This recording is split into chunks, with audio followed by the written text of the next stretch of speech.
काठी डालेगा। हमारे प्राण संकट में है भोलेनाथ, आप हमारी रक्षा करो। भगवान भोलेनाथ ने भी स्पष्ट शब्दों में मना कर दिया, नहीं, मैं आपकी रक्षा नहीं कर सकता। आपने भगवान के परम भक्त का अपमान किया है, मेरे लिए संभव नहीं कि मैं आपकी रक्षा कर सकूं। अब वहां से दुर्वासा ऋषि अपने प्राण लेकर के भगवान विष्णु के पास पहुंचे हैं। भगवान विष्णु जो भक्तों के शरणागत है, भक्त वांछा कल्प तरु है, शरणागत वत्सल है, कृपा सिंधु है, दया निधान है, जा करके दुर्वासा ऋषि प्रार्थना करने लगे, प्रभु हमारी रक्षा करो, हमारी रक्षा करो, हमारे प्राण संकट में है प्रभु। भगवान विष्णु ने भी स्पष्ट शब्द में मना कर दिया, नहीं, मेरे बस की बात नहीं।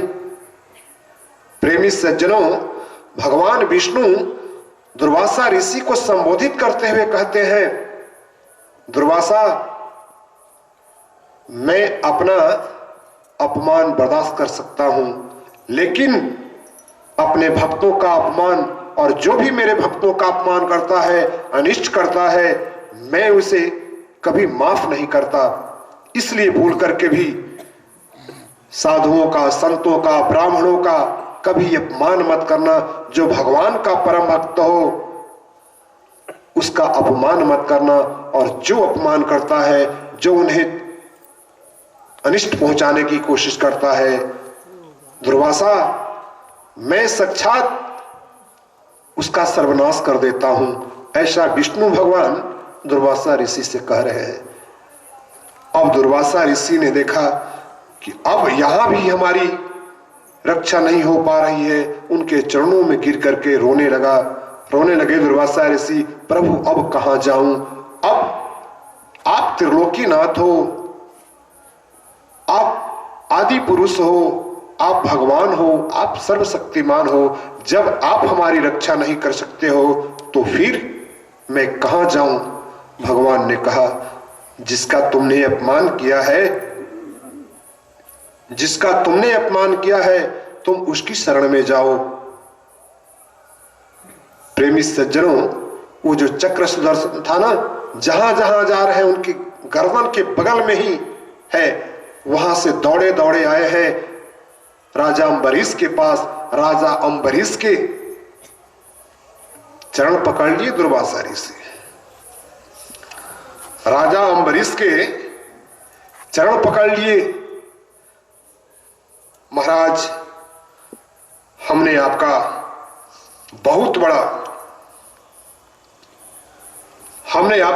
बड़ा अपराध किया है, आप हमारे अपराध को क्षमा करें। हमारे प्राण संकट में है, हम आपकी शरण में हैं, हमसे भूल हो गई, हमें माफ कर दो। अब राजा अम्बरीश द्रवित हो उठे, दुर्वासा जी महाराज, आप हमारे पूजनीय हैं, आप हमारे चरणों में उठिए उठिए, ये क्या कर रहे हैं, आप हमें पाप के भागी बना रहे हैं। अब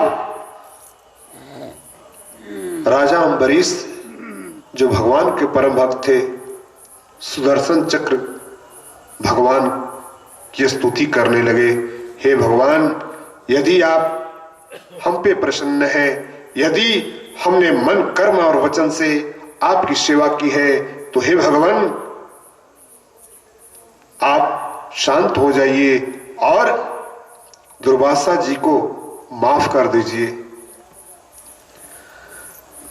त्वमग्निर भगवान सूर्य अस्त्वं सोमो ज्योतिषां पतिः त्वं पस्त्वं चितिर्व्योम वायुर्मात्रेन्द्रियाणि च सुदर्शन नमस्तुभ्यं सहस्ताराच्युत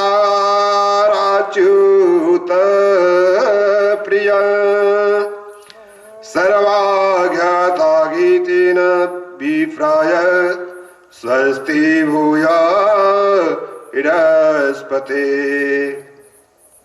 हे सुदर्शन भगवान, हम आपसे प्रार्थना करते हैं, आप हमारे निवेदन को स्वीकार कीजिए और राजा अम्बरीश को माफ कर दीजिए। यदि हम सच्चे दिल से आपके सेवक हैं, आप राजा अम्बरीश को माफ कर दीजिए। प्रेमी सज्जनों, ऐसे होते हैं भक्त, ऐसे होते हैं संत। जिस दुर्वासा ऋषि ने राजा अम्बरीश के न अपराध करने पर भी उन्हें जान से मारने के लिए कृत्या को प्रकट किए, हर उपाय लगाए कि किसी भी तरह से राजा अम्बरीश को मार डाले, आज वही राजा अम्बरीश उनके प्राणों की भीख मांग रहे हैं भगवान से। ऐसे होते हैं संत, ऐसे होते हैं ब्राह्मण, ऐसे होते हैं धर्मात्मा। प्रेमी सज्जनों, जो आपका अनिष्ट करे, यदि आप भगवान के भक्त हैं, जो कोई आपका अनिष्ट करे, आप उसका अनिष्ट न करें। भगवान से प्रार्थना कीजिए, हे भगवान उसको सद्बुद्धि दो, क्योंकि जो आपका अनिष्ट करता है, आप भी यदि उसके बारे में अनिष्ट सोचने लगे तो फिर आप में और उसमें अंतर ही क्या रह गया। यदि आप भगवान पर छोड़ दीजिए, प्रभु इसका इंसाफ करना, प्रभु के घर में देर है, अंधेर नहीं। प्रभु के दरबार में दूध का दूध और पानी का पानी होता है। प्रेमी सज्जनों, राजा अम्बरीश की यह कथा हम आम जनों के लिए बहुत बड़ा उपदेश है। इसलिए भूल करके भी जो भगवान के भक्त हैं, संत हैं, ब्राह्मण हैं, जो कोई भी हो, चाहे किसी भी कुल का हो, किसी भी वर्ण का हो, यदि वो भगवान का भक्त है तो उसका आदर करना सीखिए। उसके बारे में कभी भी अनिष्ट मत सोचिए, नहीं तो आप सोच रहे हैं वो ढोंगी है, स्वांग रचाता है। जैसा कि दुर्वासा ऋषि ने अम्बरीश के बारे में सोचा। तो यदि आप भगवान के किसी भी भक्त के बारे में, संत के बारे में गलत धारणा पालते हैं और यदि वो सचमुच में अंतःकरण से भगवान का शरणागति ग्रहण किया है, तो त्रिलोकी में आपको बचाने वाला कोई नहीं मिलेगा। इसलिए सावधान रहने की जरूरत है। जो कोई भगवान का भक्त हो, उससे टकराने की भूल कभी मत करना, नहीं तो यदि ऐसी कभी भूल होती है तो आप कहीं के नहीं रहेंगे।